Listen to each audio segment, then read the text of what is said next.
Hello, Cosplay World, back with a unboxing of the new model of Wagner heat gun. I got the, I guess, most expensive model. There is a $30 model and, or is it $40 and $50 model?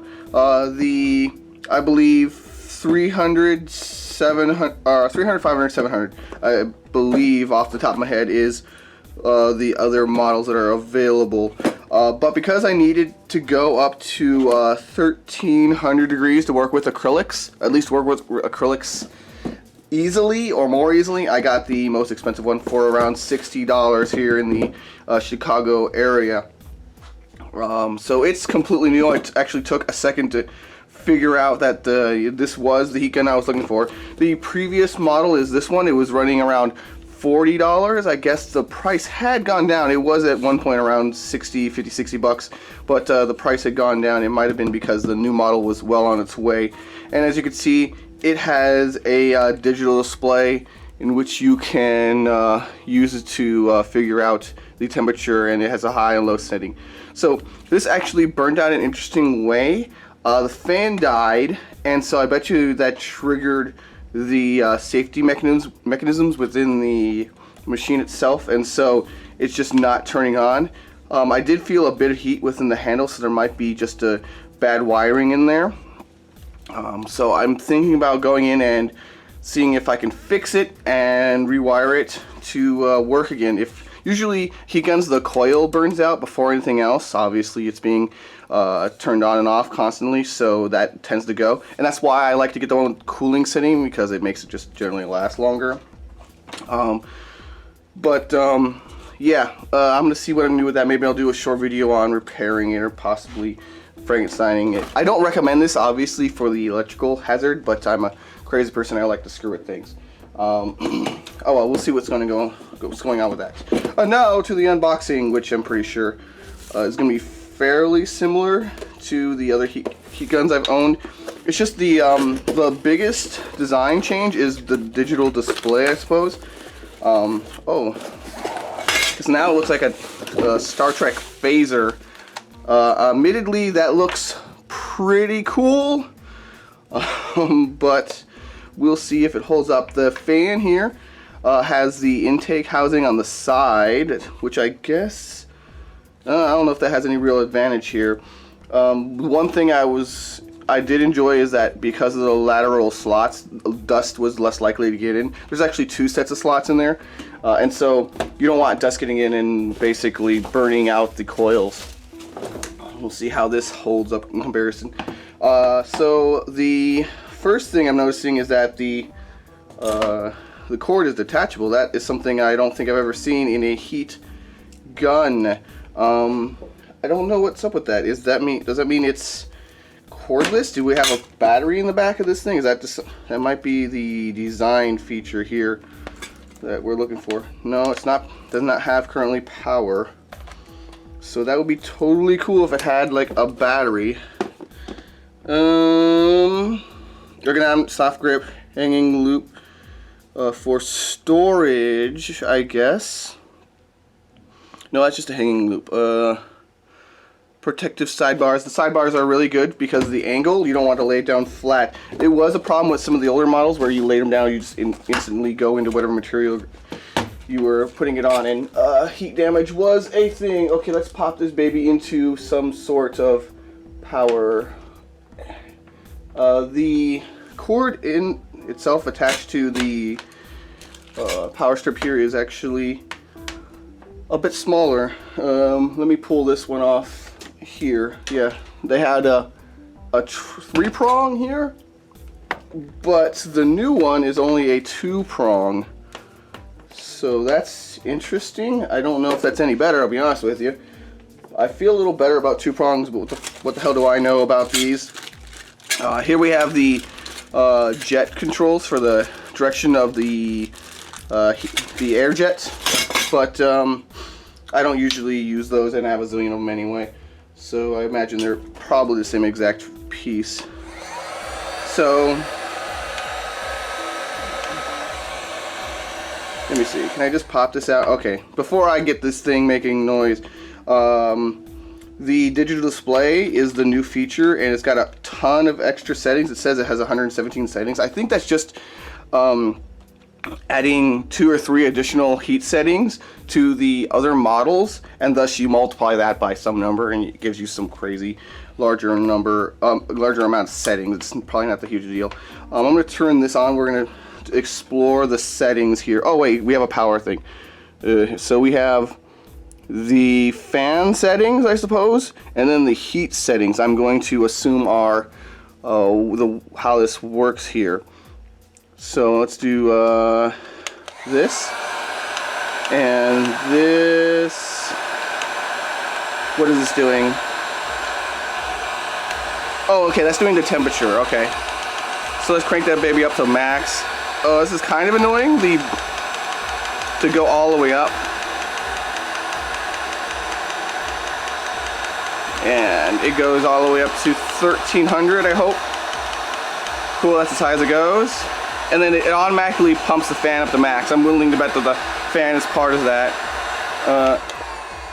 So that's the low setting. Medium. Okay. Yeah, it's exactly what I thought, where it's just a multiplicity of the different settings that allows for the additional control, which I like. And I believe this blinking indicator tells you that it's not quite up to heat. You can see that it's not quite up to that temperature. So it lets you know exactly how far along. That is useful. That's very useful, actually. So, yeah. Let me see if it goes the other way around.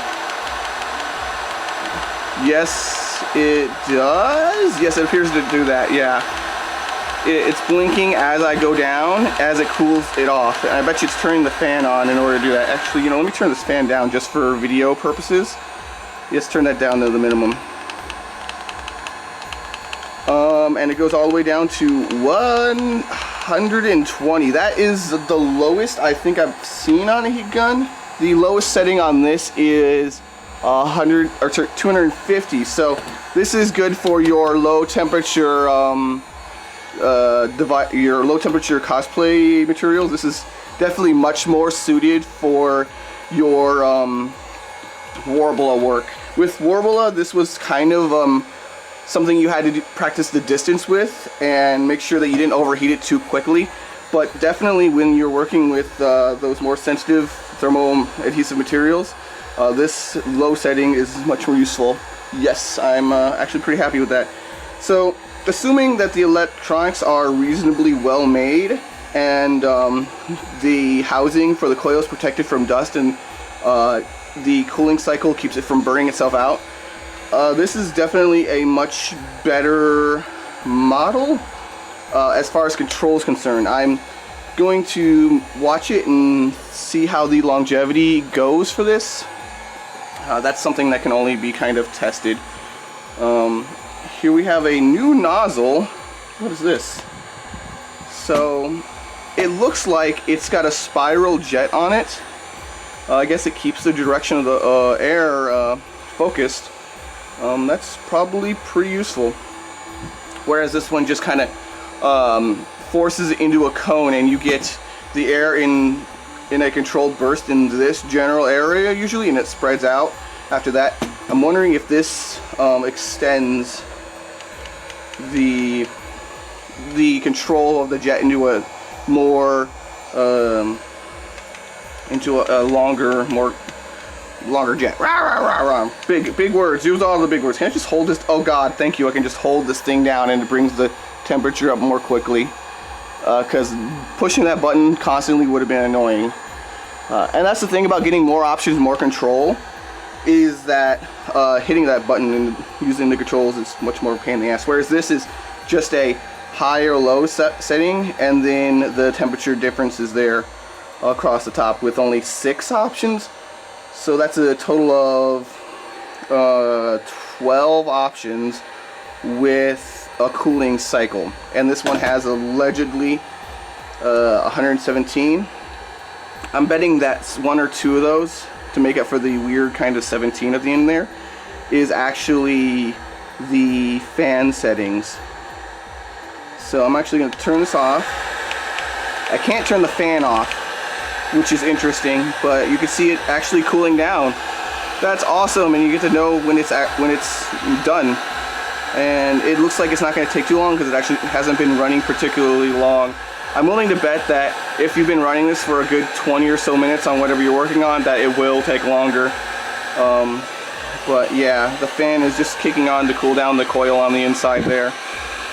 I'm going to have a look at this on the inside to see if it's a staged coil. Now, the way that it did the heating in this is it would have the fans at various speeds, and then it would have segmented coils in the along the ceramic core, and then at different temperatures it would just bring the more of the coils on for more heat. I'm going to basically look down the center of this thing. I don't recommend you do this because of obvious safety reasons, but I'm going to do it because I'm a dummy. So yeah, let's crank. It saved where I was at. So here, this is obviously all the coils are on right now, and let's turn that thing down to say 1,000. See what that does. Come on. Okay, that's close enough.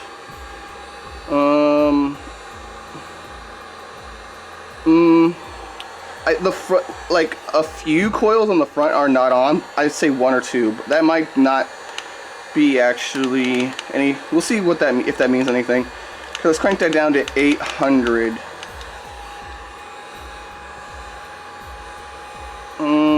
I'm sitting here looking down the barrel of this gun. Okay. No, I think actually that the coils at the front had just not heated up. I can still see the coils at the front of the gun. I have it on low because if I turn on the fan on high, it just is worse for the noise, and also because it would shoot way more air in my face and would be hot. Generally less pleasant. Okay, what's going on here? Oh, I see. Wait, let me crank that up to 800. Maybe crank that back up. Crank that for me. Okay, so when I go up to 800, all the coils cut on. Or yeah, but when I go down to 600, definitely not all the coils are on. Yeah, only a few. I'm gonna go with half-ish. Well, no, maybe 2/3 of the coils are on.